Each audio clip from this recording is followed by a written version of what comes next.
Très heureux de vous retrouver sur Espace TV dans l'émission Le Club de l'Actu en ce dimanche 3 juin 2018. Bonsoir à toutes, bonsoir à tous. Bienvenue dans cette émission. Ce soir, on s'intéresse à la formation du nouveau gouvernement par Ibrahima Kassory Fofana, le nouveau PM. 33, c'est le nombre de ministres que possède la Guinée avec Ibrahima Kassory Fofana aux commandes. Au total, 18 ministres restent à leur poste. 2 ont été permutés contre 11 qui quittent le gouvernement et 13 autres qui font leur entrée dans l'équipe Kassory. Après la nomination des membres du gouvernement le week-end dernier, l'heure est désormais aux prises de fonction des nouveaux ministres, à l'industrie, au commerce, à l'éducation, en passant par le ministère du Travail. La plupart des ministres ont pris fonction et chacun décline ses ambitions. Point par point, nous reviendrons sur la composition de ce gouvernement qui n'est composé que de 3 femmes. Cette équipe est-elle l'œuvre du nouveau PM? A-t-il été mis devant le fait accompli? Nous en parlerons tout de suite avec nos invités déjà présents sur ce plateau. Autre sujet majeur de l'actualité, c'est la mise en place de ce comité de pilotage des massacres du 28 septembre 2009 avec 13 membres et ça a été installé le vendredi dernier. Sans plus tarder, je m'en vais vous présenter les invités déjà présents sur ce plateau. On est avec Aboulaye Ba du site d'information Guinée News qui est avec nous, à qui on dit bonsoir. Bonsoir. Et bienvenue. Merci. Mosaïque Guinée représenté par Tierno Amadou Camara avec nous. Bonsoir à vous. Bonsoir. Bienvenue. Merci. Mamadou Ouri Diallo du groupe de presse Gangan Radio à qui on dit bonsoir. Bonsoir. Bienvenue. C'est un plaisir, merci. Voilà, sans plus tarder, on y va avec cette image qui consiste à la présentation du gouvernement Ibrahima Kassory Fofana. On revient après pour les commentaires. Ibrahima Kassory Fofana, le chef de gouvernement, est le premier à être sur les lieux. Il est d'abord reçu à la Cour constitutionnelle, ensuite à la Cour des comptes, à l'abri des regards des médias privés. Un peu de patience, c'est seulement à la sortie des 2 entretiens que le locataire du palais de la Colombe s'adresse aux journalistes. J'ai fait ma déclaration de bien à la Cour constitutionnelle, conformément aux lois de la République. Si Ibrahima Kassory Fofana affirme fièrement avoir déclaré ses biens, nul ne peut prétendre connaître leur nature car tout s'est passé assez discrètement et nos tentatives d'obtenir des documents certifiant la dite déclaration ont été vaines. S'ensuivent alors les ministres du budget, de la jeunesse et de l'emploi jeune, de l'enseignement supérieur, de la communication, de l'aménagement du territoire et de l'habitat, pour ne citer que ceux-ci. Mais aucun d'entre eux n'a déclaré ses patrimoines. Je suis venu pour faire la déclaration de mes biens et on m'a remis une fiche que je dois remplir et c'est seulement à partir que je vais ramener demain dans lequel il y a des précisions qui sont faites sur les biens qui doivent être déclarés pour être dans les règles avant de prendre fonction. La déclaration sur l'honneur des patrimoines des ministres est un exercice prévu dans la Constitution dans son article 36. Des dispositions qui s'appliquent également au président de l'Assemblée nationale, au premier responsable des institutions constitutionnelles, au gouverneur de la Banque centrale et aux responsables des régies financières de l'État. Voilà donc quelques images de cette nouvelle équipe gouvernementale. Mais avant, j'ai envie qu'on fasse un retour en arrière pour vous présenter une image.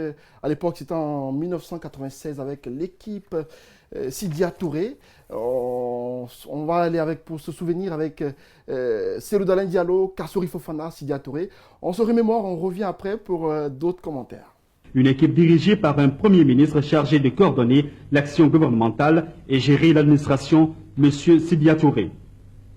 Ministre délégué auprès du Premier ministre chargé de l'économie, des finances et du plan, Ousmane Kaba, ancien fonctionnaire au FMI et coordonnateur de la cellule technique d'appui au CCEF.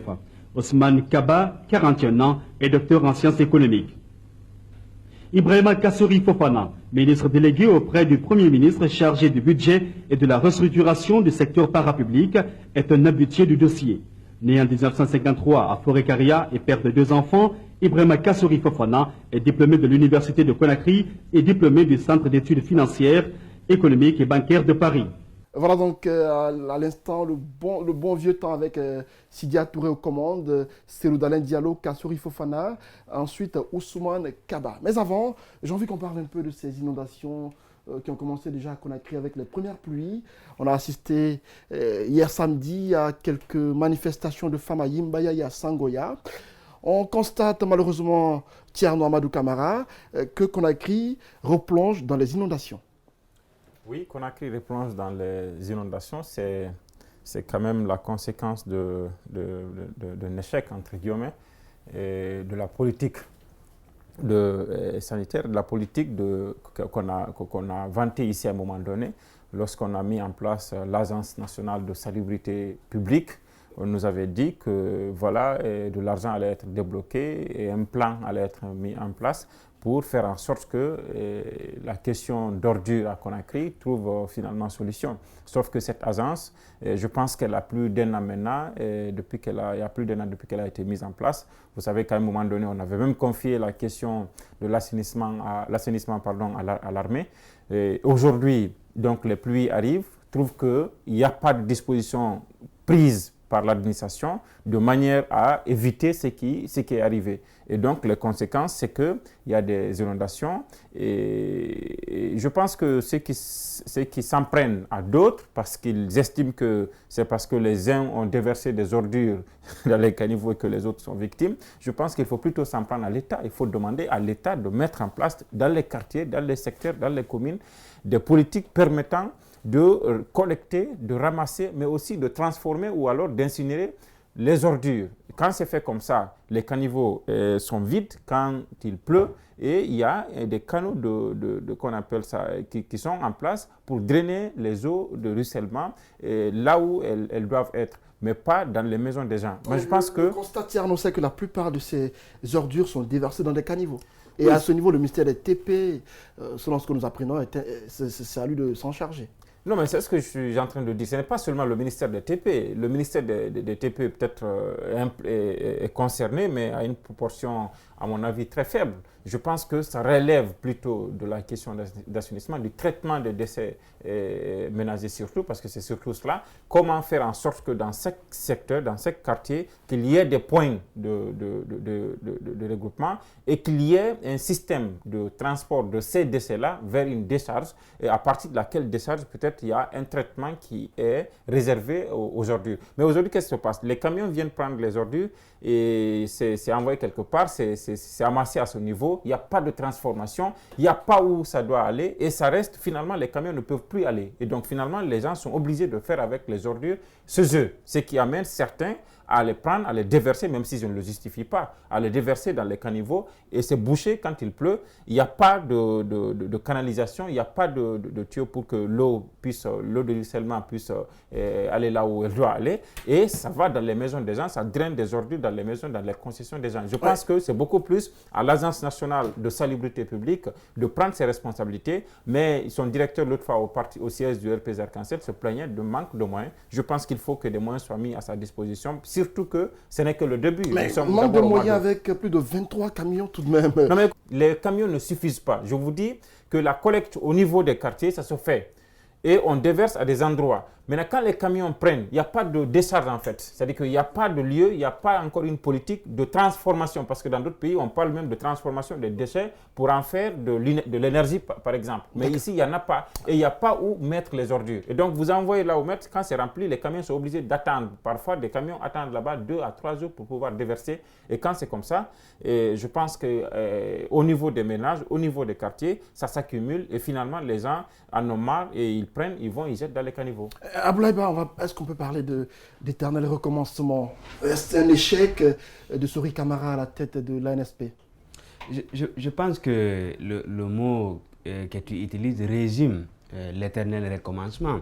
Et ce qui est dramatique dans cette politique, dans ces inondations qui arrivent, c'est que malheureusement, les cadres ne font pas le travail au moment où il faut faire. Je pense que tout le monde sait qu'au mois de mai, mois de juin, les pluies vont commencer à tomber et les pluies commencent à tomber. Et quand c'est comme ça, chacun dans son domaine, normalement, devrait faire le travail qui est le sien. Mais on ne le fait pas. Et Thierno Amadou expliquait tout à l'heure ce manque je pense que même il y a, c'est-à-dire c'est comme si c'est de l'amateurisme. Parce que si vous discutez avec ces personnes aussi, ces chauffeurs qui transportent les ordures au lieu là où ils sont collectés et puis après maintenant pour le lieu de décharge, les gens vous diront que moi j'ai vu un scénario pareil ici à Koza et les gens ont tout fait pour transporter ces ordures, mais incapables parce qu'il y avait les embouteillages. Alors que si par exemple vous avez la sécurité, vous avez l'électricité, pourquoi ne pas créer les conditions pour que ces chauffeurs-là puissent transporter les ordures la nuit? Parce que si la journée, avec les embouteillages que l'on connaît à Conakry, vous pouvez faire seulement deux voyages, la nuit, vous pouvez même faire 5 jusqu'à 6. Et dans les autres pays, si vous regardez, les gens même, c'est la nuit qu'on nettoie les rues. Mais tiens, Amadou Camara nous parle de manque de moyens. Oui, il semble que la NSP n'a pas de moyens pour mener à bien sa mission. Je pense que jusqu'à présent, Antoine, nos autorités n'ont pas pris à bras le corps cette affaire d'assainissement de la ville de Conakry. Parce que regardez ce qui s'est passé. À un certain moment donné, c'était le gouverneur Mathurin Bangoura. Après, on a remis ça à l'armée. Après, on est revenu, on vient avec cette agence. Et puis, il y a beaucoup de ministères qui sont concernés par cette politique d'assainissement. Maintenant, et le problème aussi, c'est que ces inondations-là tombent à un moment où il y a un gouvernement qui est sortant, il y a un gouvernement qui est entrant. Finalement, on ne sait pas. Jusque-là tardent à être mis en place. Tardent à être installés, exactement. Finalement, on ne sait pas qui doit faire quoi. Et ça va poser des problèmes. Et que Dieu nous en garde. Tout le monde sait ce qui s'est passé après au niveau de la décharge d'Ar es Salam. Ça a choqué tout le monde. Mais après, c'est passé. On ne sait même pas où aujourd'hui, si ce dossier est géré ou pas. Donc, ça veut dire que moi, je comprends les femmes qui hier, bloquaient la circulation routière. Et il faut craindre le pire parce qu'on n'est qu'au début. Ça, c'est au début, quand les grandes pluies vont tomber. Mais allez-y, jetez un coup d'œil du côté de Madina. Là même, c'est pire. Et c'est le poumon. Et c'est le poumon économique de la Guinée. Vous n'avez pas de bouchons, rien n'est prévu. Et puis après, les gens marchent dans l'eau. D'accord. Mamadou, c'est vraiment regrettable. Est-ce qu'il faut... Permettez que je fasse juste ça avant de donner la parole à Mamadou Ouri. Il y a le SPTD, je pense, le SPTD, le service public de transfert de déchets publics, qui était là, en face du gouvernorat, qui s'occupait de cette question.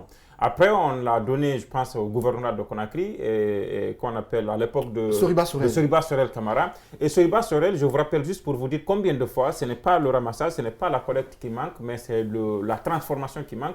Soriba Sorel avait engagé ici une politique de pneus contre riz. C'est-à-dire que les pneus usés, vous donnez un certain nombre de pneus usés, on vous donne un sac de riz. Voilà, une quantité de riz.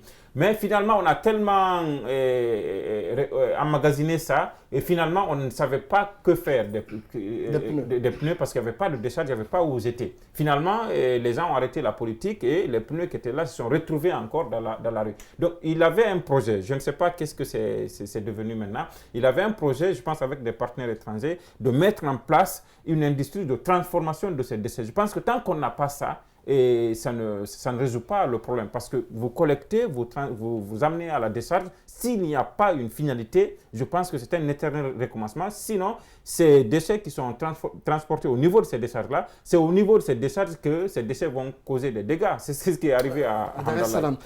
Mamadou Diallo, est-ce qu'il faut ramener le ramassage des ordures dans l'escarcelle du gouvernorat de Conakry?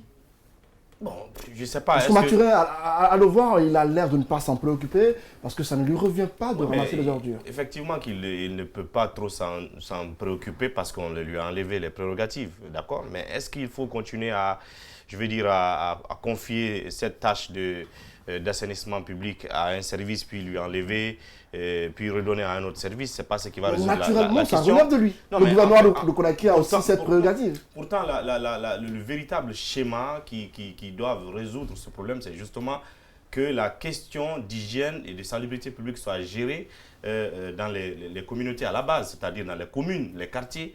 Et c'est pour cela qu'on en a appelé vivement à l'installation des conseils communaux pour que dans chaque commune, une stratégie d'hygiène publique soit développée au sein des communes, que les communes elles-mêmes gèrent leurs ordures pour qu'à la fin, chaque commune, s'il y a une décharge publique qui est commune à tous, que chacun ait déposé là et qu'à partir de là-bas, s'il y a une usine de transformation, comme Thierno l'a dit, qu'eux ils viennent récupérer ces ordures-là pour les transformer. Pour l'instant, on n'est pas encore à ce stade où nous avons des communes, des conseils communaux dignes et non bien organisés et installés qui ont ces prérogatives. Et c'est pour cela que, justement, depuis tout le temps, c'est le gouvernement qui a eu cette prérogative. Mais vous savez, ce n'est pas étonnant.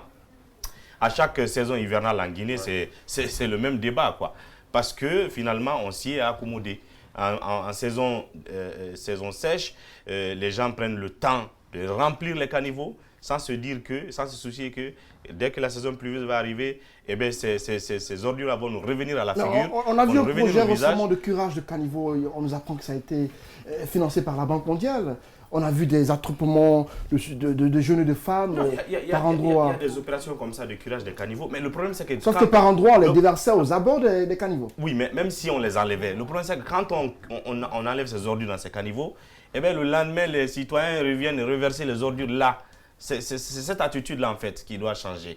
Et maintenant, est-ce qu'il y a un système qui fait en sorte que les populations ne soient pas obligées de déverser leurs ordures dans les caniveaux, en venant les ramasser ou en leur montrant là où ils doivent déposer? Ou est-ce que c'est de l'entêtement tout simplement? Est-ce que c'est de l'incivisme? Je pense que l'incivisme a sa place là-dedans, même si de l'autre côté, l'État aussi ne joue pas pleinement son rôle en la matière. Donc, je pense que la responsabilité, elle est vraiment partagée. Parce que nous, citoyens, il faut se dire la vérité.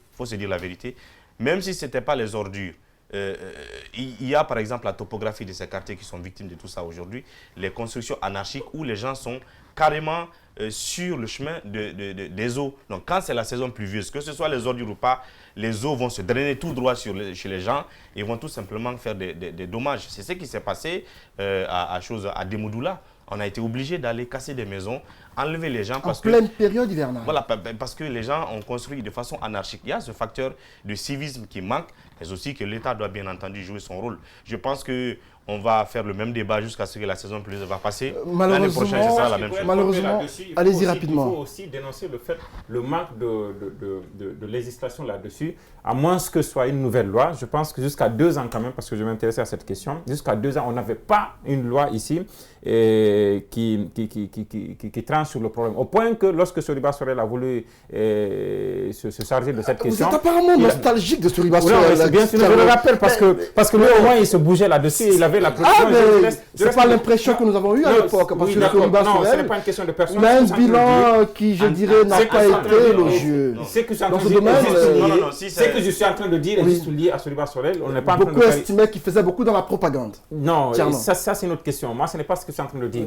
On n'est pas en train de faire un débat politique. Ce que je suis en train de dire, je dis lui au moins, on l'avait senti avec ça, mais il était bloqué parce qu'il n'y avait pas de loi. Moi, j'ai trouvé au gouvernement des femmes qui avaient été arrêtées par la police. On les envoie au gouvernement, on dit non, on l'a arrêté parce qu'elle déversait des ordures sur la chaussée. Mais il n'y a pas de loi qui dit, par exemple, si vous déversez telle quantité ou vous déversez tel type de déchets, voilà la loi, voilà la sanction, voilà ceci et cela.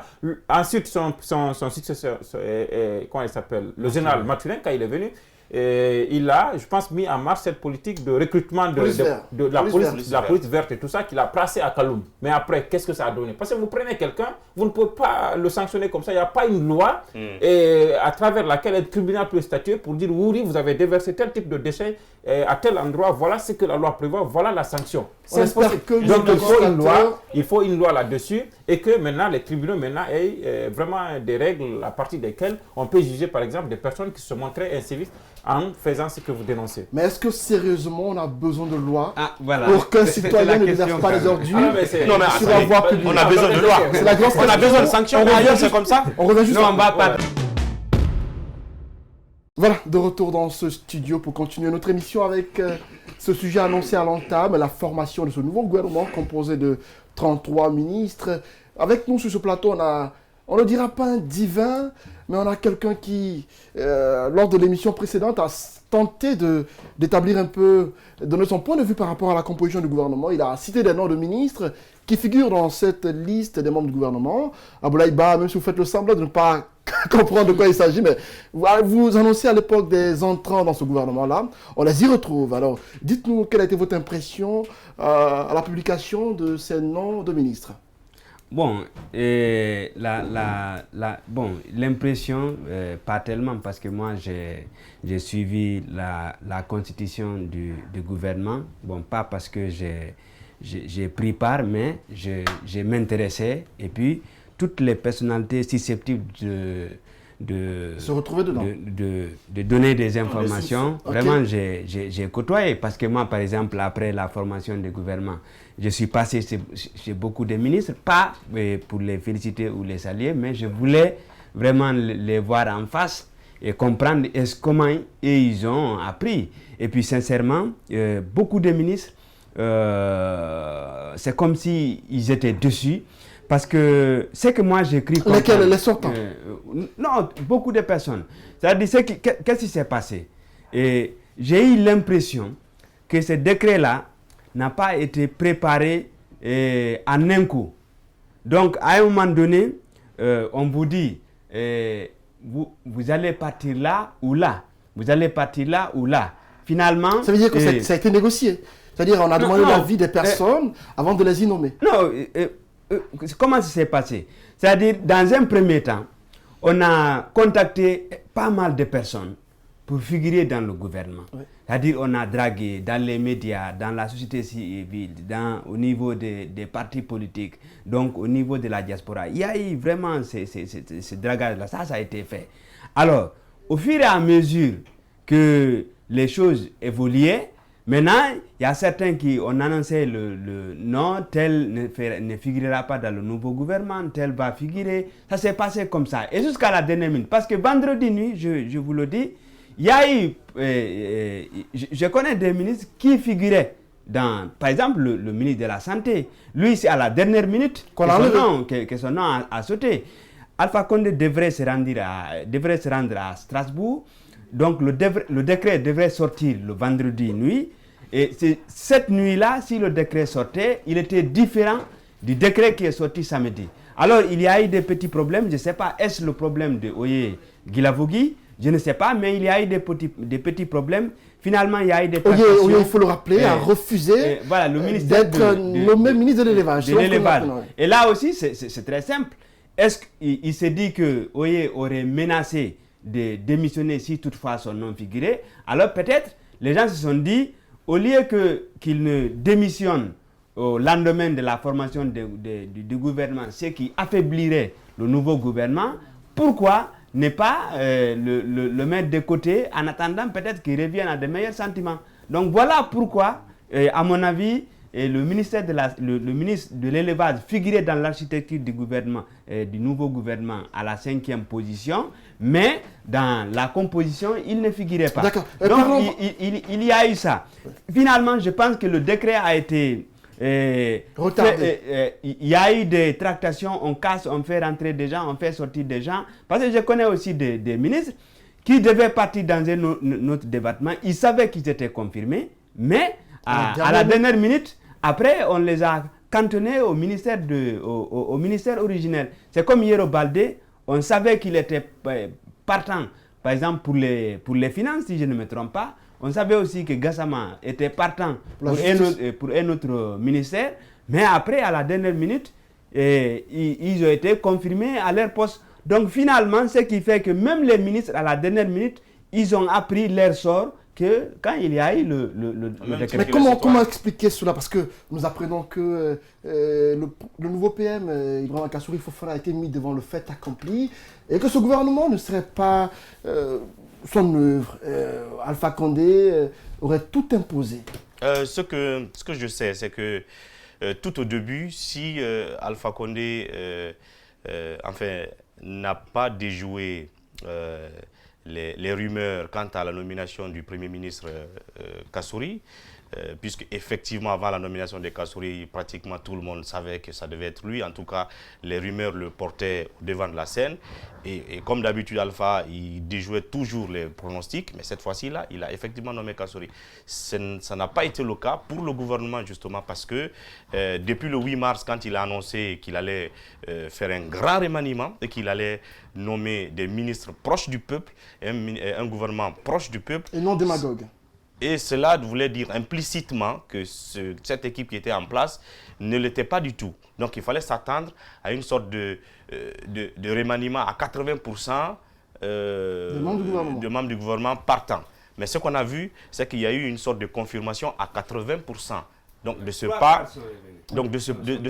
point de vue... Parce qu'il y a 18 ministres confirmés tout de même. Donc de ce point de vue, on va dire que les attentes ont été déjouées. Je ne dirais pas déçues, mais les attentes, là, à ce niveau, ont été déjouées en s'attendant à ce que la majorité des ministres partent tout simplement. Maintenant, en ce qui concerne la composition, et quand on se rappelle des critères que le Premier ministre Kassouri a fixés pour aller à la recherche des hommes qu'il lui faut, critères de compétence, critères d'engagement politique, critères de probité morale, de dynamisme, donc on parlait peut-être de 109, je pense que cela ne se retrouve pas chez la plupart des gens dans ce gouvernement. Et à voir justement les têtes qui sont là, on s'est dit que ce ne sont pas forcément les hommes de Kassouri. Et d'ailleurs, nous avons appris des sources sûres qu'il aurait fait sa liste à lui, qui a été rejeté par le président. Donc le constat est fait que ce gouvernement n'est pas forcément, en tout cas dans sa majorité, le choix de Kassouri. Parce qu'on nous apprend que la guerre se trouverait ailleurs, entre Ibrahima Khalil, Kaba de la présidence, également Mohamed Diané. Oui. Que ces deux-là auraient eu une influence sur la formation du gouvernement. Vous savez, chacun a sa source, chacun a eu ses infos, donc il y a différentes versions. Il y en a qui pensent que c'est vraiment la marque de Mohamed Diané. On prend le cas du ministre de la Santé, par exemple. On sait qu'Abdourahmane Diallo est un proche de Khalil Kaba. Oui, c'est ce que je veux dire. C'est-à-dire que Malado également, mais on nous apprend que c'est Diané qui a imposé Niankoï. C'est ce que je veux dire. C'est qu'il y en a qui disent que en fait, c'est la marque du ministre de la Défense, Mohamed Diané, donc, qui en fait aurait joué pour renvoyer du gouvernement tous ceux qui sont proches de l'actuel ministre chef de cabinet de la présidence. Parce qu'il se passe que chez nous, la plupart du temps, c'est le ministre chef de cabinet qui propose des noms et qui les fait valider. Et depuis que Diané lui-même était chef de cabinet à la présidence, il se trouve que les précédents gouvernements qui ont été mis en place sont passés par là. C'est-à-dire que c'est lui qui proposait la plupart des noms ou qui les validait devant le président.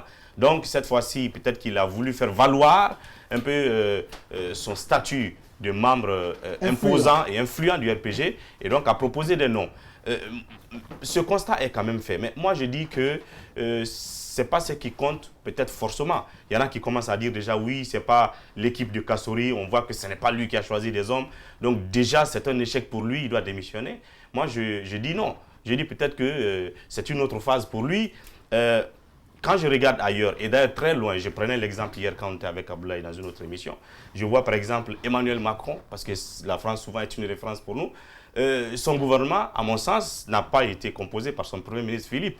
Il a pris des gens, moi, ce que j'ai constaté, qui ont quitté le Parti socialiste et qui l'ont suivi dans son mouvement En Marche, et des gens qui, dès le début du mouvement En Marche, l'ont suivi aussi. Mais quand on est chef d'un gouvernement, non, c'est le constat que je fais. Et je quitte là-bas. Ailleurs, dans l'entourage, dans la sous-région, je ne vois pas forcément où il y a des ministres. Donc vous trouvez normal ce à quoi on a assisté? Non, je pense qu'il ne fallait pas s'attendre à ce que l'homme soit le seul à constituer son gouvernement. Pour terminer, Antoine, je vais terminer. Je vais dire, ce qui compte pour lui, même si ce n'est pas sa marque, ce n'est pas lui qui a composé ce gouvernement, ce qui compte pour Kassouri, c'est de pouvoir justement imposer son leadership au sein de cette équipe, de fixer un certain nombre de résultats à chaque ministre et de dire que si jamais ils ne font pas leur boulot, ils sont censés partir. C'est à lui de définir le plan d'action à chacun de ses ministres et de s'imposer en tant que chef de cette équipe. Pour moi, c'est ce qui compte pour lui. Rapidement, avant qu'on ne passe à Thierno. Juste des choses. Oui. Le seul ministre qu'on pourrait attribuer en tout cas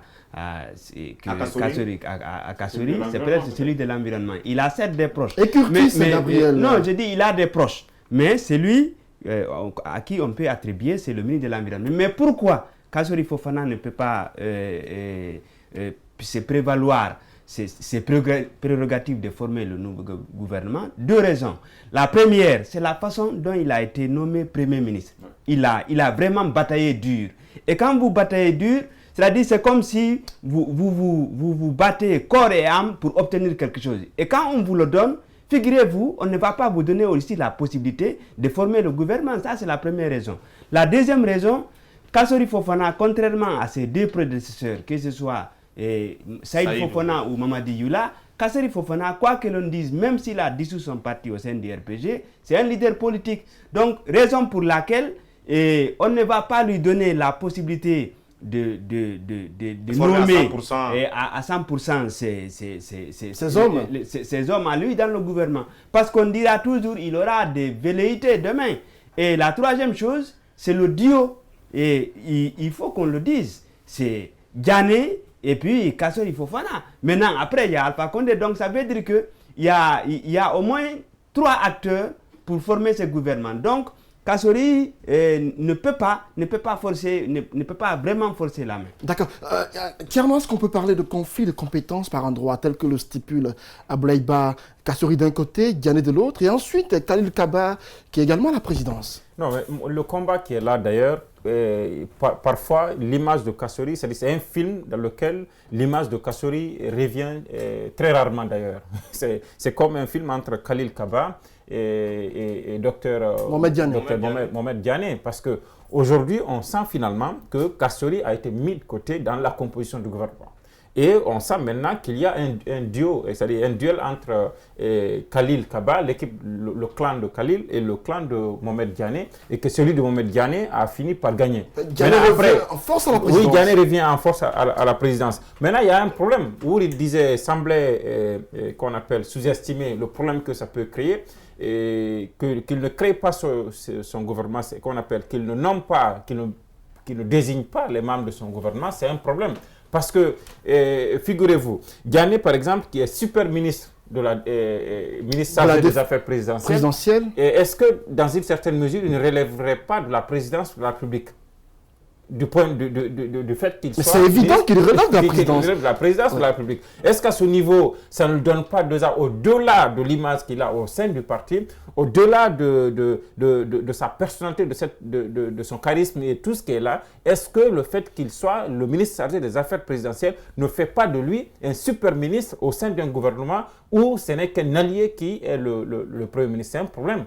Et en plus de ça, au-delà de lui, ce sont ces gens qu'il a nommés et qui se sentent forts du soutien de Diané et qui peut-être ne pourraient, dans une certaine mesure, ne pas obéir à Kassori Fofana, le Premier ministre. Donc c'est un problème fondamental. Parce qu'au-delà des 34 ministres qui sont nommés, au-delà de ça, je voudrais d'abord rectifier avant qu'on ne passe, vous aviez dit à l'entame que c'est 3 femmes, il s'agit de 4 femmes. 4 femmes, okay. Au-delà des 34 ministres... Ça fait vraiment le... Voilà, c'est un autre problème. Au-delà des 34 ministres, on va aller, les jours à venir, on va avoir la composition des cabinets des ministères. Et donc, ces ministres, chacun viendra avec son secrétaire général. Est-ce que chacun aura la possibilité de nommer ces hommes? C'est l'autre problème qui va arriver. Ensuite, après cela, il y a les directions. Parce qu'au niveau des directions également, il y a Kassori qui a des protégés, il y a Diané qui doit avoir des protégés forcément, et il y a beaucoup d'autres enjeux qui seront là. Donc, est-ce que l'appareil, au-delà des 34 ministres, est-ce que Kassori Fofana pourra maîtriser l'appareil qu'on appelle ça d'État